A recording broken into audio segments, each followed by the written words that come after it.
अगर आपको जीभ पर सफ़ेद परत बार बार आ जाती है, यानी निकालने पर भी ये फिर से आ जाती है, जिसे कोटेड टंग या फिर वाइट टंग भी कहा जाता है, तो अगर इस तरह की समस्या आपको है या फिर इसके कारण मुंह का स्वाद ना होना, ये भी आपको लक्षण दिखाई देता है, तो ये वीडियो खास आपके लिए है। अब देखिए, ये जो लक्षण है वो दिख तो टंग पे यानी जीभ पर रहे हैं, लेकिन इसकी जो जड़ है वो हमारे डाइजेशन में है।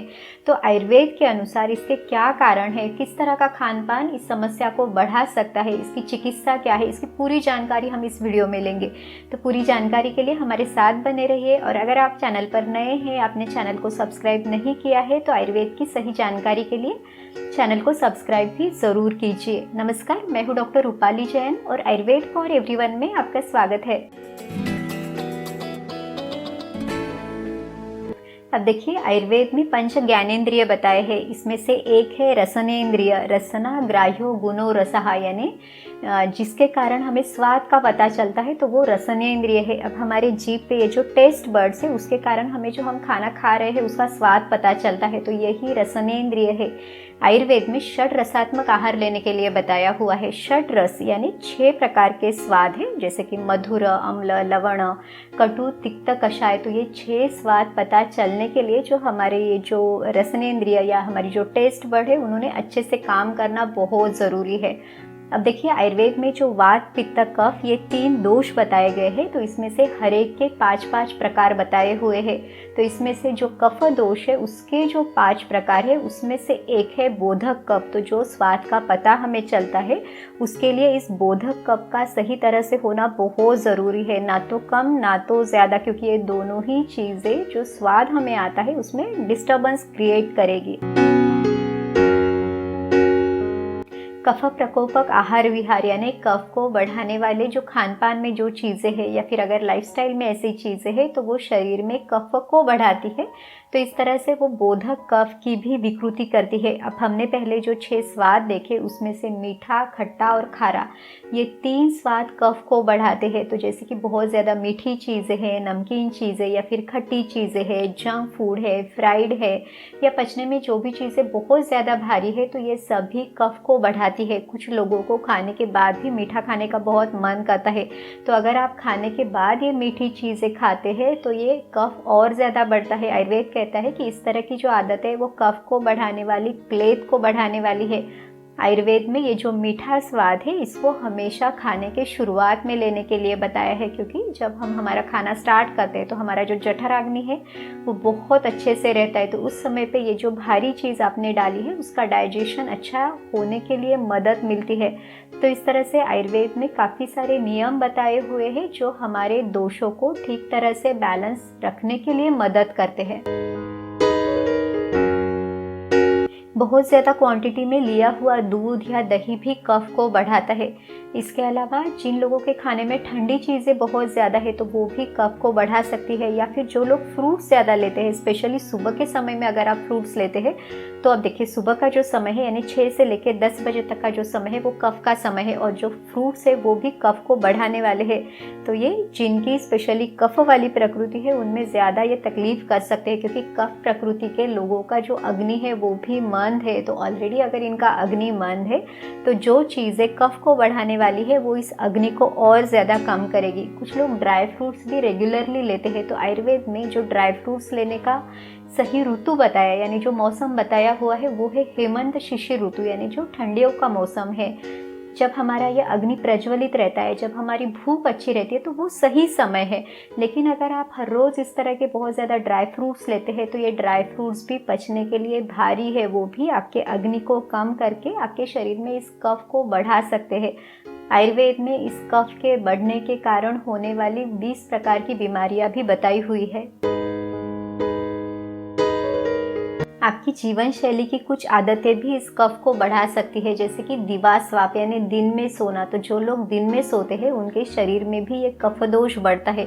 या फिर अव्यायाम यानी जिनकी फिजिकल एक्टिविटी ज़्यादा नहीं है, बहुत ज़्यादा आलस रहता है, तो ये आदत भी कफ को बढ़ाती है, कफ की विकृति करती है। और फिर ये जब कफ दोष बढ़ता है तो जो बोधक कफ है उसकी भी विकृति होती है। और जो हमने ये जो वाइट टंग या कोटेड टंग जो लक्षण दिखाई देता है, तो ये भी इसी विकृत कफ के कारण दिखाई देता है।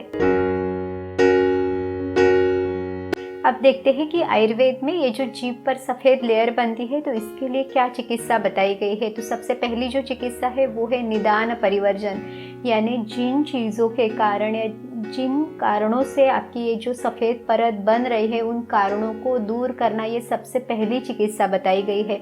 दूसरा है कि ओरल हेल्थ को भी मेंटेन करना है। अगर आप इस तरह से साफ़ सफाई नहीं रखते तो ये भी इन्फेक्शन का कारण बनता है। जैसे कि जो मॉडर्न साइंस है उसमें जो ओरल थ्रश है या कैंडिडियासिस है, ओरल लाइकेन प्लानस है या ल्यूकोप्लेकिया है, इस तरह की काफ़ी सारी समस्याएं भी ओरल हेल्थ के ठीक से ना रहने के कारण ही दिखाई देती है।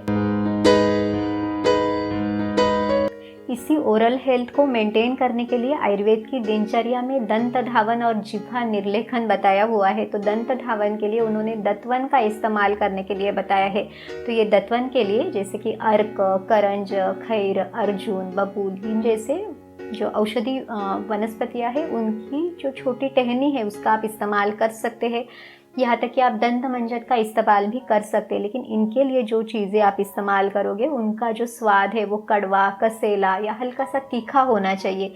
आपने कभी भी मीठे चीज़ें से दांत साफ नहीं करने हैं। जो भी चीज़ों से अगर मुंह में झाग आता है तो वो भी कफ को बढ़ाने वाली है। तो आयुर्वेद में इस तरह का भी यानी बहुत बारीकी से इसका वर्णन किया हुआ है। दूसरा जो है वो है जिह्वा निर्लेखन। तो टंग क्लीन करने के लिए भी जैसे कि सोने की, चांदी की या तांबे, पीतल की भी जो टंग क्लीनर है वो इस्तेमाल करनी है। इसमें से तांबे की जो टंग क्लीनर है वो ज़्यादा अच्छी है क्योंकि तांबा कफ को कम करने के लिए मदद करता है। ओरल हेल्थ के लिए आयुर्वेद में कवल और गंडूश भी बताए गए हैं। तो इसको आप ऑयल पुलिंग कह सकते हैं। तो इसके लिए आप तिल का तेल या सरसों का तेल यूज़ कर सकते हैं क्योंकि तिल का तेल भी कफ को कम करने वाला है, हल्का सा गर्म है। यहाँ तक कि सरसों का तेल भी गर्म है तो ये भी कफ को कम करता है। इसके अलावा जो शहद है वो भी कफ को कम करने वाला है। तो शहद को ऐसे ही सिर्फ लेके भी आप उससे भी आप मुंह में पकड़ के रख सकते हैं या फिर शहद को थोड़े से पानी में मिक्स करके उससे भी आप गार्गल कर सकते हैं। तो ये भी कफ को कम करने के लिए मदद करेगा। यहाँ तक कि त्रिफला क्वास से भी आप ये गार्गल कर सकते हैं। रात को लगभग आधे ग्लास पानी में आपने 1 चम्मच त्रिफला चूर्ण भिगो के रख देना है। सुबह आप इसे हल्का सा गर्म करके छान भी सकते हैं या फिर उसी तरह से जो आपने भिगो के रखा था उसको भी छान के उस पानी से भी आप गार्गल कर सकते हैं। तो इस तरह से कफ को कम करने में, ओरल हेल्थ को मेंटेन करने में ये सभी चीज़ें आपको मदद करती है। खाने में अपने 3 स्वाद ज़्यादा रखने हैं ताकि ये कफ कम हो सके। तो इसमें से जो तीखा, कड़वा और कसेला, ये जो 3 स्वाद है वो शरीर में कफ को कम करते हैं। तो इसमें आप हरड़ का सेवन कर सकते हैं या फिर जो आंवला है, शहद है वो आप ले सकते हैं। सब्जियों में जो करेले की वगैरह सब्जी है तो वो भी आप हफ्ते में 2 बार आप आराम से इसे रख सकते हैं। या फिर जो मसालों की चीज़ें हैं तो देखिए ये सभी जो मसाले जो हम हमारी रसोई में यूज़ करते हैं ये भी कफ को कम करने वाले हैं, अग्नि को बढ़ाने वाले हैं। तो इनका सेवन भी आप कर सकते हैं। इसके साथ ही खान पान से संबंधित कुछ नियमों का भी आप पालन कर सकते हैं। यानी जो भी आपका भूख लगने का समय है उसको आप रेगुलरली आप उस समय पे ले सकते हैं ताकि आपकी बॉडी क्लॉक सेट हो सके। आपका जब पेट अच्छे से साफ हो गया है, आपको बहुत ज़्यादा खुल के भूख लगी है, उसी समय पे ये ले। इसे प्रिफरेबली पित्त काल में ले, यानी 10 से 2 बजे का जो समय है वो पित्त का समय है। तो इस समय पे हमारी भूख बहुत अच्छी रहती है। तो उसी समय पे हमने खाने का सेवन करना है। अगर आपको भूख ठीक से नहीं लगती तो खाना खाने के आधा घंटा पहले आप थोड़ा सा जो अदरक का टुकड़ा है उसके ऊपर सेंधा नमक या फिर थोड़ा सा नींबू का रस डाल के भी आप इसे ले सकते हैं।